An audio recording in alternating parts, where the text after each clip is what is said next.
What's going on, fellas? If you watched my video from about a week ago where I talked about the changes that we have made to my training of recent, you would know that I have added in a events plus upper back session, basically taking the pulling volume that I would definitely usually do alongside my pressing volume and giving that its own dedicated session because A, I feel it's a lagging muscle group that maybe could use some more resources allocated to it, and B, I find that unless I'm prepping for a rigorous competition, I have the time after I hit my little bit of events practice. So ordinarily today, I would either go hop on the yoke or the farmers, or maybe a little bit of both, and just get in some general practice, work on the footwork, maybe do some grip work on the farmers, so on and so forth.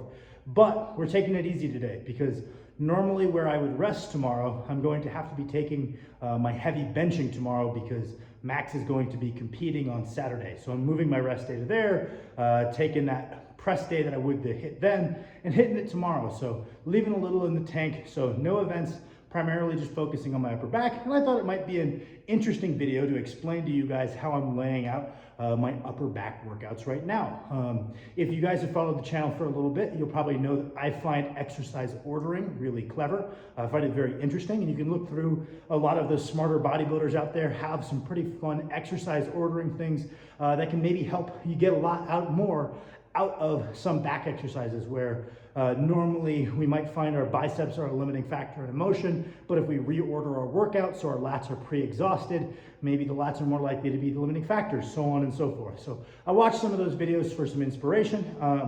Starting out, it's pretty basic, right? The foundational movements of an upper back training session to most people are going to be a vertical pull and then a horizontal pull. So right now, I only have one upper back workout, though I'm doing it twice a week. Because it's new, I'm able to chip my reps pretty easily twice a week. Once those gains are a little harder to come by, I'll probably have a pull 1 session and a pull 2 session, or A and a B session, where I rotate out motions. Right now, both times I'm hitting lat pull downs as my vertical pull. A lot of the time I like the premise of training a muscle in a shortened position and then a lengthened position. So hitting hamstring curls and then RDLs, or hitting leg extensions and then a hack squat. I find that just the feel of that is wonderful, but in this case, most bodybuilders generally begin with their vertical pull. I kind of messed around with it both ways. I found I agree with them. I like beginning with the vertical pull, though there is nothing magical about it. So right now I'm doing pull downs to begin the workout, hitting 3 sets of 12, and then a back off set of 20, aiming for maybe 2 to 3 reps in reserve on the first 2 sets of 12, roughly failure on the third set of 12, roughly failure on that set targeting 20-ish reps. Probably when I get a B session, I will either grab a different handle off of Amazon and do an alternate grip pull down, or I'll work some pull-ups in there, either or. If I do pull-ups, I'll probably just do them wide grip, personal preference of mine. Then we move on to the horizontal pull. Right now, just for convenience, I'm doing horizontal seated cable rows. I just like them. I find that they correlate with the feeling of packing my lats in a deadlift pretty well, pretty easy to push volume on. I think I'm doing a similar approach. I think I'm hitting 2 working sets of 12 because I'm already pretty warmed up. One with 1 or 2 reps in reserve, 1 to failure, back off set to roughly mechanical failure, aiming for 20-ish reps. Easy, just move the pin up and down, don't have to load weights. In the future, on my B session, I will probably include a single arm dumbbell row. While it is kind of taxing, by posting your hand, you get to spare that lower back fatigue, which is not something I'm looking to accumulate a ton of today. And it's a motion that has always aided my deadlift significantly. I might, if I outgrow the stack, which I'm kind of getting close to, if I can hit that stack of 300 for 15 reps, I feel I'm pretty good. I'll probably move over to pendlay rows on that A session, and then dumbbell rows on the B session. Just kind of bare bones, traditional back training. This is the bulk of the work. When my events start getting difficult, I might make it so all of the back workout is my work sets of vertical pulling, so pull-ups and pull-downs, and then maybe barbell, dumbbell, cable rows. And that'll be the bulk of my pulling volume. But for now, I've got the time and energy, so I'm doing some extra rear delts. I'm doing dumbbell rear delt flies. The dumbbells, I've talked about how the strength curve is a little goofy.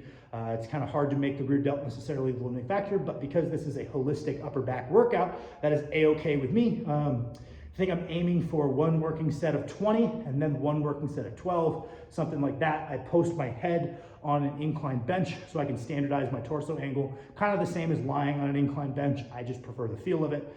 Just to get some additional volume for maybe my rear traps, maybe a little bit of rhomboid, a little bit of rear delt, just kind of work across the upper back. I think you could easily substitute in a wider grip pulling motion here if you have the recovery economy, and it might work better. I probably don't have the recovery economy for that, so we're doing something a little bit lower scale. Could probably swap this for face pulls, any cable rear delt fly, maybe a Powell raise, and then I will be hitting some shrugs on the farmer's handles.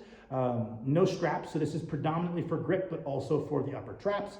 I think that this shrug slot is pretty optional. If additional trap mass is is just visually something you want, go for it. If it's from a strength training perspective, I don't think additional hypertrophy work for the upper traps is particularly necessary. And then I personally am ending this session with some dedicated grip work.